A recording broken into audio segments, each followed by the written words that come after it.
नमस्कार दोस्तों, मैं एस के शुक्ला संघर्ष एजुकेशन यूट्यूब चैनल पर आपका हार्दिक स्वागत करता हूं।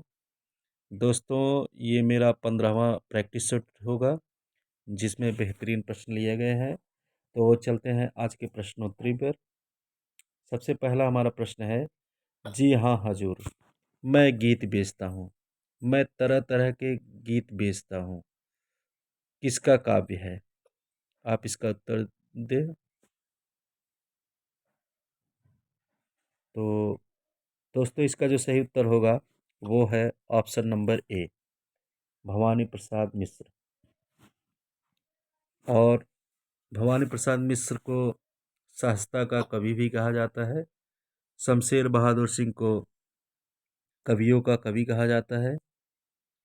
और इनकी कुछ रचनाएं, शमशेर बहादुर की कुछ कविताएं, कुछ और कविताएं, चुका भी नहीं हूँ मैं। वहीं धर्मवीर भारती का ठंडा लोहा, सात गीतवर्ष, कनप्रिय आदि हैं। भवानी प्रसाद मिश्र की कुछ प्रमुख कृतियों के बारे में मैं आपको बताता हूँ। इनकी प्रमुख कृतियाँ गीत फरोश, बुनी हुई रस्सी, कालजयी आदि हैं। तो चलते हैं अपने अगले प्रश्न पर।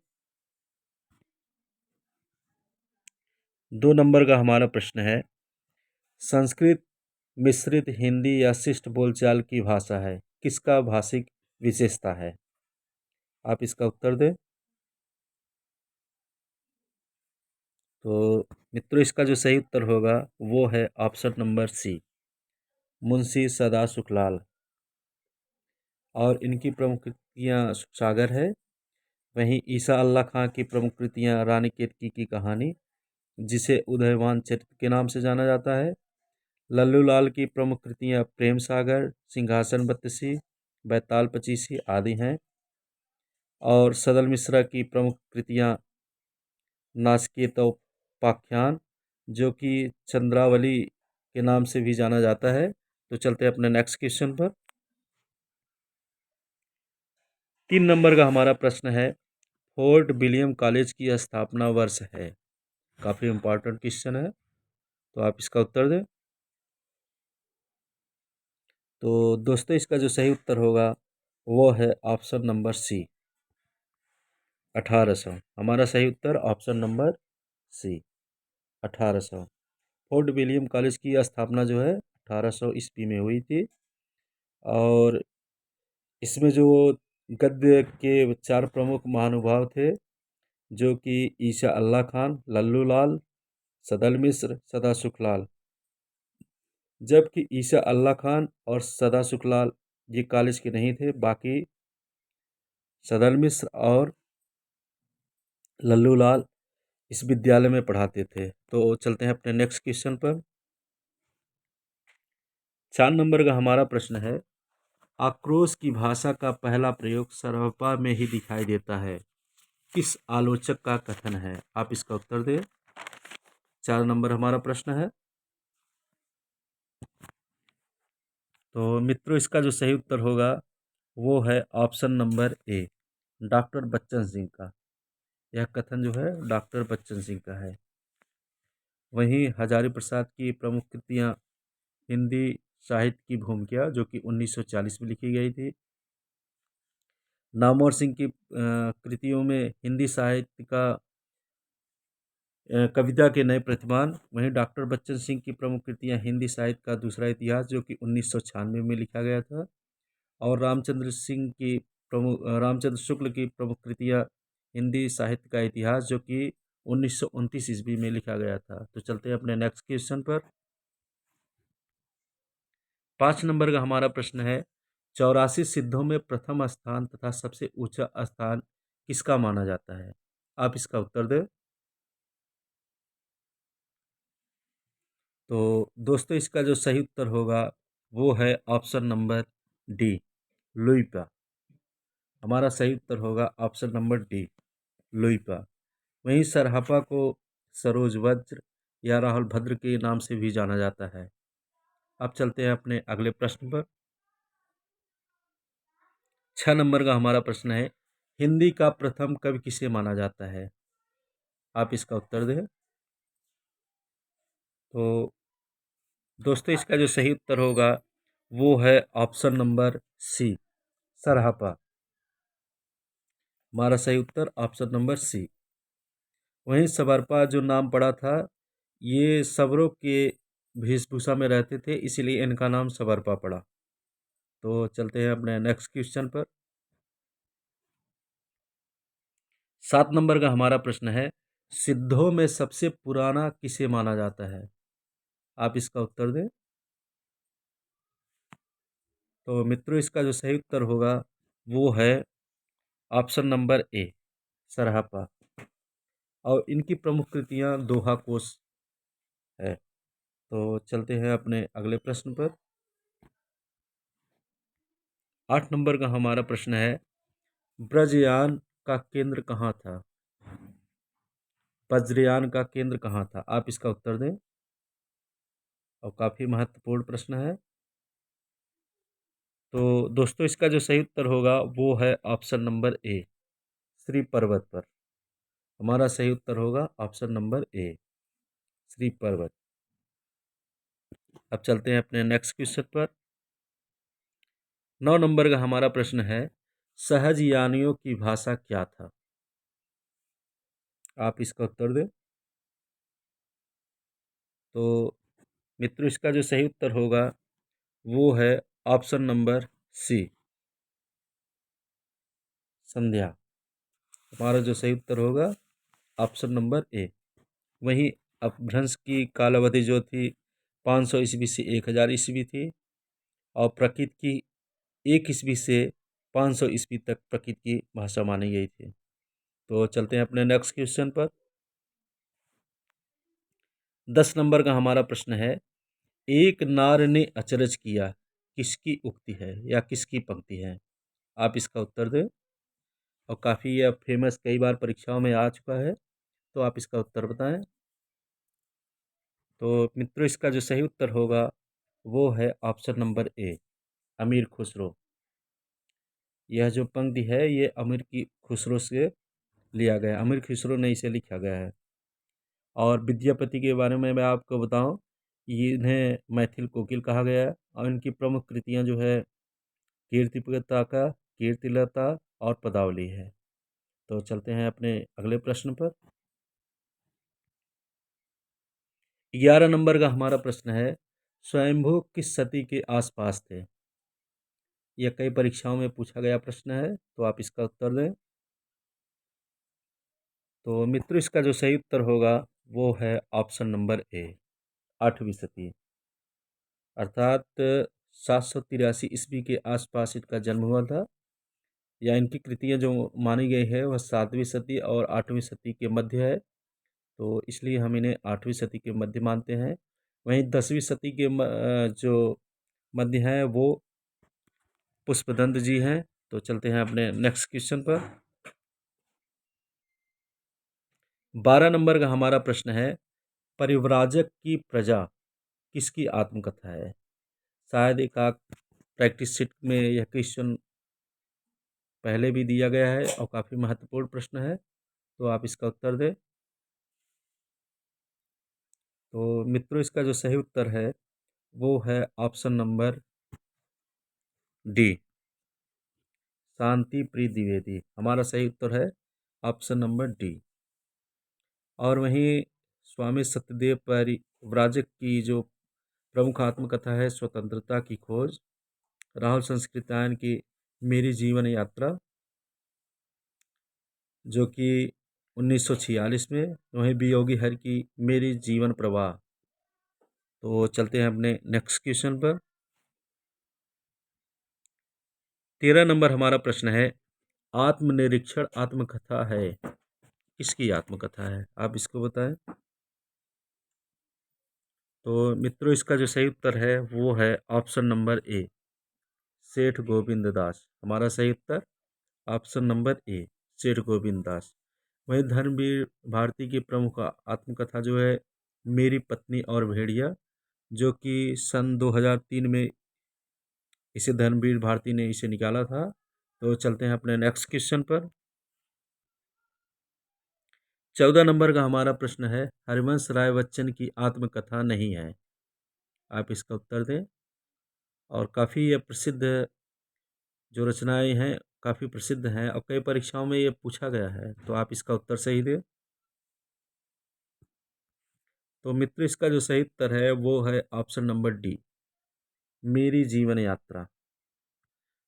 यह जो है राहुल संस्कृतायन द्वारा लिखा गया है 1946 में। वहीं क्या भूलूं क्या याद करूं 1969 में, नीड़ का निर्माण फिर 1970 में, 10 द्वार से सोपान तक 1985 में, और इनका बीच में एक आया था बसेरे से दूर, जो कि 1978 में प्रकाशित हुई थी। तो चलते हैं अपने नेक्स्ट क्वेश्चन पर। 15 नंबर का हमारा प्रश्न है, हिंदी की पहली महिला आत्मकथा लेखिका कौन है? आप इसका उत्तर दें। तो मित्रों इसका जो सही उत्तर है वो है ऑप्शन नंबर सी, जानकी देवी बजाज। और वहीं कृष्णा सोबती की प्रमुख रचनाएं मित्रों मरजानी, जिंदगी नामा, दिलो दानिश आदि हैं।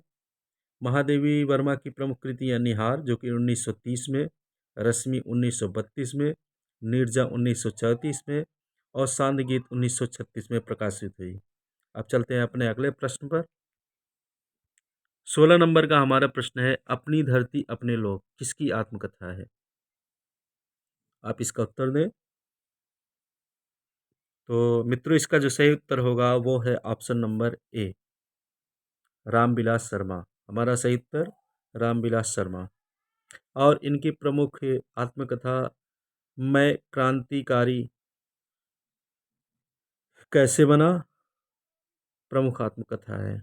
वहीं कंवल भारती की शंबुक कविता जो कि काफ़ी प्रसिद्ध है, जैनेन्द्र कुमार का त्यागपत्र, मुक्तिबोध, सुनीता आदि हैं। ओम प्रकाश वाल्मीकि की दलित आत्मकथा लिखा है इन्होंने, जूठन, जो कि 1997 में प्रकाशित हुई थी। अब चलते हैं अपने नेक्स्ट क्वेश्चन पर।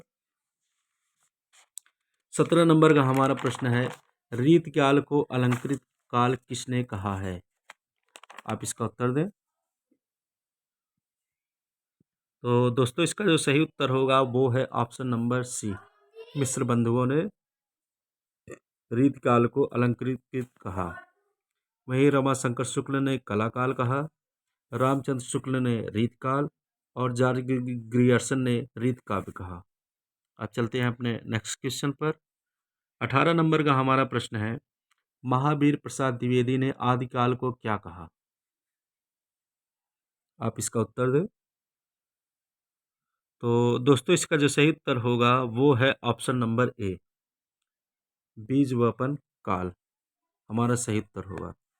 वहीं प्रारंभिक काल मिस्र बंधुओं ने कहा, आदिकाल हजारी प्रसाद द्विवेदी ने कहा, वीर गाथा काल रामचंद्र शुक्ल ने कहा। अब चलते हैं अपने नेक्स्ट क्वेश्चन पर। 19 नंबर का हमारा प्रश्न है, ग्रियर्सन ने चारण काल के अंतर्गत कितने कवियों का उल्लेख किया है? आप इसका उत्तर दें।